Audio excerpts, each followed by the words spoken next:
নায়ক মান্না ও থালাপতি বিজয় একসঙ্গে ভাইরাল ছবি নিয়ে তুমুল রহস্য। ঢাকাই সিনেমার জনপ্রিয় নায়ক মান্না ও তামিল সুপারস্টার থালাপতি বিজয় একসঙ্গে, এমন একটি ছবি ঘিরে সামাজিক যোগাযোগ মাধ্যমে শুরু হয়েছে তুমুল আলোচনা। ভাইরাল হওয়া ছবিতে দেখা যায় মান্নার কাঁধে হাত রেখে দাঁড়িয়ে আছেন বিজয়।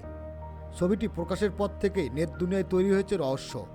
অনেকেই দাবি করেছেন প্রায় 2 দশক আগে তোলা হয়েছিল ছবিটি, তবে এটি বাস্তব কোনো মুহূর্তের ছবি নাকি কৃত্রিম বুদ্ধিমত্তা বা এআই প্রযুক্তি ব্যবহার করে তৈরি করা হয়েছে তা নিয়ে ধোঁয়াশা। চলচ্চিত্র সংশ্লিষ্টদের একাংশ ধারণা ছবিটি সত্যি হতে পারে, কারণ 2003-4 সালের দিকে মান্নার অভিনীত কয়েকটি সিনেমার পোস্ট প্রোডাকশনের কাজে ভারতের চেন্নাই বিভিন্ন স্টুডিওতে হয়েছিল। বিশেষ করে প্রসাদ ল্যাব ও এভিএম স্টুডিওতেও সে সময় নিয়মিত যাতায়াত ছিল তার। একই সময় বিজয়ের সিনেমার কাজও চলছিল সেখানে। সেই সূত্রে 2 তারকা দেখা হওয়ার সম্ভাবনা উড়িয়ে দিচ্ছে না অনেকে। তবে বিষয়টি নিশ্চিত করতে পারেনি মান্নার স্ত্রী শৈলী মান্না।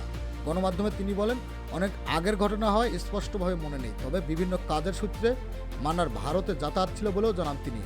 ভাইরাল ছবিটি ঘিরে ভক্তদের আবেগঘন প্রতিক্রিয়াও নজর কাড়ছে। কেউ বলছেন মান্না ছিলেন সাধারণ মানুষের নায়ক, আবার কেউ মন্তব্য করছেন রাজনীতির বাইরে থাকা তার প্রতি মানুষের সম্মান আজও অটুট রয়েছে। ঢালিউডের মান্না ও বলিউডের বিজয় দুজনের নিজ নিজ ইন্ডাস্ট্রিতে গণমানুষের তারকা হিসেবে পরিচিতি। তাই এই ছবি দুই দেশের সিনেমাপ্রেমীদের মাঝেও আলাদা কৌতূহল ও আবেগ তৈরি হয়েছে।